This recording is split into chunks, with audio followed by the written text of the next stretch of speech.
Hey guys, so I'm not gonna lie, going into this chapter was weird because after last week, I knew it was kind of inevitable that some kind of that the inevitably pretty much because of how distraught, how just emotionally broken Aoyama was. I kind of knew that some kind of a fight would break out between Izuku and Aoyama, and knowing that, I honestly thought that this would be the one time where I would feel that that a fight would actually distract from the emotion of the moment and would have ultimately just and ultimately I would have just preferred a whole chapter to be one long conversation. Luckily, again, that's how I initially thought my feelings would go on this chapter. Luckily, that was more or less unfounded because this chapter was honestly kind of brilliant in how Horikoshi managed to marry those particular two ideas together. Like, yes, there is a fight, but it's presented in a way of showing Aoyama of showing just how pretty much further Aoyama is kind of giving into his despair more and more, and obviously making his movements erratic and easy to predict.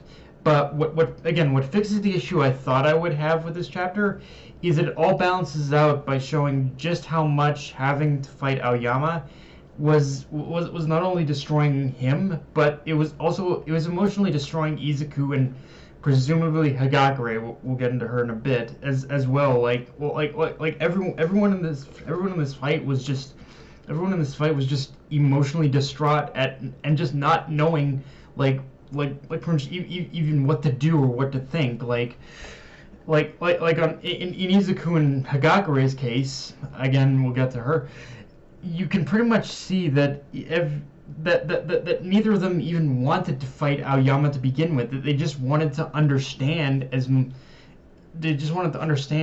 exactly what was going through his mind, what it is why it is that he even thinks that he's irredeemable, unforgivable after this, and it compounded on top of them just as much as Aoyama's guilt was weighing him down as well. But in Izuku's case, the thing that I really love about Izuku's side of this is that, and what's beating on Izuku right now is that throughout this entire chapter, even after he captures Aoyama and his parents, it shows just how much he didn't see the. We basically get we just basically see just how much Izuku is kicking himself, how much he's kind of just emotionally beating himself up just as much as Aoyama is, because he didn't recognize Aoyama's cry for help. He didn't see any of the signs of Aoyama saying, "Please help me." And as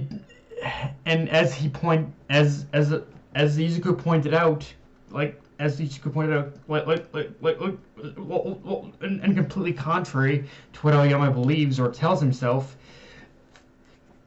through the very simple act of Aoyama choosing to save Tokoyami and Bakugo all the way back during the Force training arc, that one moment in itself shows Aoyama isn't the complete monster he pegs himself as. He isn't a villain. He's just a genuinely broken person who's been thrust into a very unfavorable situation, controlled, who's just completely under the thumb of All For One. If he's not, All For One is kind of the real monster in this situation, and the one who's the victim is Aoyama, and his family are the victims. And that one moment of Aoyama choosing to save Bakugo and Tokoyami all the way back in the Force training arc, that moment in Izuku's eyes makes Aoyama even more of a hero than he is now, because to Izuku, again, not being able to save Aoyama when he needed him the most is even more unforgivable mistake. And to him right now, I think Izuku in some ways, he's kicking himself for not recognizing Aoyama's cry for help, and I think he's just kind of fighting with himself of saying, am I myself even worthy of being a hero if I couldn't save a friend when he asked me for my help? And now, but now all Izuku can do is he wants a chance to actually save Aoyama now and prove that he is more of a hero than what he claims, and just someone who's been manipulated and used by All for One. And I even though I wasn't a big fan of the fight, I do like how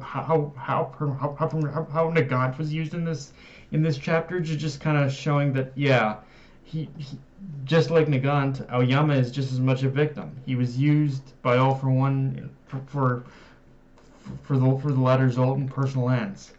Now, with that said, let's talk about Hagakure, because as people on social media and even these past couple chapters have pointed out, All for One definitely seems confident that Aoyama's capture means jack shit to him, and continues to emphasize the idea that he's got more than one spy and more than one ally to rely on. And when he said that, Horikoshi did choose to shift focus back to UA, and I could be reading too much into it, but I think Horikoshi has left, looking back on these past couple chapters, it does make me realize that even after the reveal of Aoyama being a spy, Horikoshi has left the door open enough in order for the idea that in order for the possibility of Hagakure herself could just as easily be another one of All for One spies. But unlike Aoyama, the possibility of Hagakure being a more willing and more like loyal ally to All for One, could be a possibility now. And because the thing is, looking back, even though Horikoshi kind of subverted things, but by having Aoyama be the spy instead of Hagakure, the other thing is, Horikoshi has, it does seem a little strange to me. Looking back, it does seem a little strange to me that these past couple chapters, that Horikoshi has chosen now of all times in order to put so much focus on Hagakure. Like something, again, it does seem like a weird narrative turn in order to focus so much on Hagakure now of all times. And something is definitely up with that as far as I'm concerned. Like Hagakure being there, like even just Hagakure being there at the right time, at the right place in order to catch Aoyama and his family. Yeah, something is definitely up with that. Like I think we're seeing like something doesn't match up here, and I do also. But also, I do love how seeing it through the... I also love how seeing through the view of Aoyama's parents, we're seeing more and more just how terrifying All for One's rage truly is, while at the same time showing that for as despicable as what All for One said in this chapter, he's not wrong. His rage truly does extend all across the world and Japan to the point where his endless amount of manpower and resources does pretty much make every single person he sends out disposable, and in order to truly defeat him, you almost need to cut him off from his network of resources. So yeah, something definitely needs to happen there. And yeah, and on that note, I do love Bakugo's flash of realization in this chapter that after this where he realizes that after this, like, fighting All for One is less about direct conflict and using any and all resources available to them in order to dictate how they can approach fighting All for One, both directly and indirectly. And I'm sure upon realizing that, Bakugo realized he has his own resources, his own allies. He can depend on and take full advantage of that he can now, like, and there are avenues he can tap into in order to prepare for the coming battle.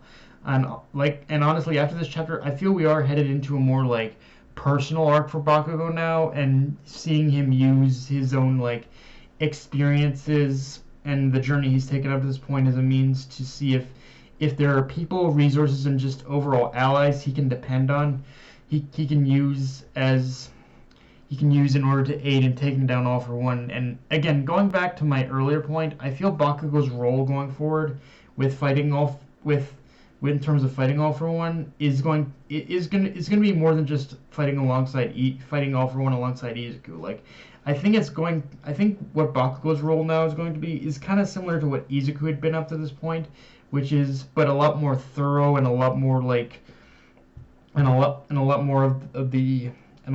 more precise in using what resources and allies he can depend on in order to counter All For One's movements. Like I think that's going to be his big role of class of Bakugo, and honestly Class A in general, which is finding ways in order to counter All For One's movements now at this point.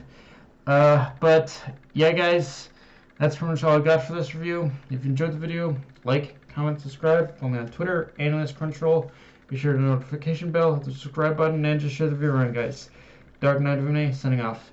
Later, everyone.